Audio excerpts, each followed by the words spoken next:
টাঙ্গাইল হুগরা ইউনিয়নে শাহিন আলমের উদ্যোগে বিশাল সাংস্কৃতিক অনুষ্ঠান অনুষ্ঠিত হয়েছে। গত ৫ এপ্রিল ২০২৫ রোজ শনিবার হুগরা ইউনিয়নের মৈশা ভাসানী বাজার রাশেদ হাসান উচ্চ বিদ্যালয় মাঠে অনুষ্ঠিত সাংস্কৃতিক অনুষ্ঠানে প্রধান অতিথি ছিলেন বাংলাদেশ জাতীয়তাবাদী দল বিএনপির প্রচার সম্পাদক জনাব সুলতান সালাউদ্দিন টুকু। উদ্বোধক হিসেবে উপস্থিত ছিলেন টাঙ্গাইল জেলা বিএনপির সাবেক সদস্য সচিব জনাব মাহমুদুল হক শানু।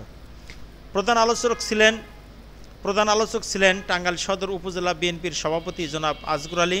বিশেষ আলোচক ছিলেন সদর উপজেলা বিএনপির সহসভাপতি অ্যাডভোকেট আজিমউদ্দিন বিপ্লব। সভাপতিত্ব করেন হুগরা ইউনিয়নের সাবেক চেয়ারম্যান জনাব মোর্শেদ আলম দুলাল। অনুষ্ঠানে গান পরিবেশন করেন দেশের আলোচিত অভিনেতা হিরো আলম ও রিয়ামণি। গ্রাম বাংলার সাংস্কৃতিকমূলক নাটিকা বেহুলা লক্ষিন্দার পরিবেশন করেন মফিজ ও তার দল। অনুষ্ঠানটি সম্পূর্ণ আয়োজন করেন বিশিষ্ট ব্যবসায়ী মোহাম্মদ শাহিন আলম। অনুষ্ঠানটি দেখতে হাজার হাজার মানুষ ছুটে আসে।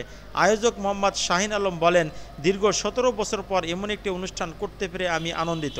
তিনি আরও বলেন, বিগত স্বৈরার শাসক আমাদের উপর ভর করে থাকায় গ্রাম বাংলার মানুষগুলো গ্রামের যে সংস্কৃতি সেটা থেকে বঞ্চিত ছিল। আমি আগামীতেও এর চেয়ে বড় করে অনুষ্ঠান করার চেষ্টা করব। আমার মনে হয় সুলতান সালাউদ্দিন টুকুর মতো এইরকম অগ্নি পরীক্ষিত নেতা আমাদের টাঙ্গাইলে আর কেউ নাই ইনশাআল্লাহ। বাংলাদেশে দু একজন নেতার মধ্যে সুলতান সালাউদ্দিন টুকু হলো অন্যতম। আমরা শুধু বলতে চাই, সেই সুলতান সালাউদ্দিন টুকুকে আপনারা জানেন দেশ নায়ক তারেক রহমান ইতিমধ্যেই টাঙ্গাইল সদরে ধানের শীষের কান্ডারি করে তাকে পাঠিয়েছেন।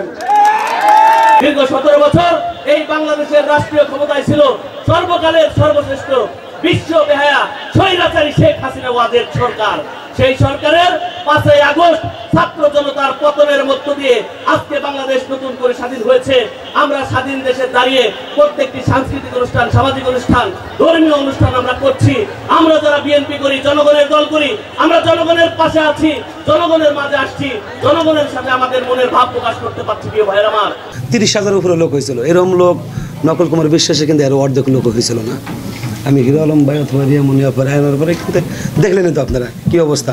আমার এই জায়গায় কিন্তু ২০০-র উপরে ভলেন্টিয়ার ছিল, তারপরেও কিন্তু মন ঠিক রাখতে পারিনি আমরা। দেখছেন আমার কাছে আমি ৩০,০০০ উপর বেশি হবে। যাই হোক, আমি হিরো আলম প্লাস রিয়ামণি পরে আনার জন্য আমি অনেক অনেক আনন্দিত যে আমার অনুষ্ঠান সফল হয়েছে।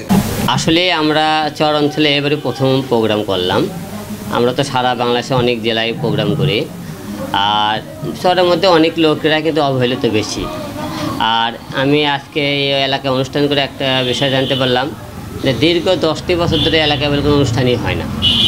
অনেক দিন পরে লোকজন প্রাণ খুলে আবারও সাংস্কৃতিক অনুষ্ঠানে অনেকে এসেছেন এবং অনেকেই কষ্ট করে আজকে অনুষ্ঠান আয়োজন করেছেন। এই জন্য সবাইকে অসংখ্য ধন্যবাদ। আর আমাদেরকেও এখানে এসে ভালো লেগেছে।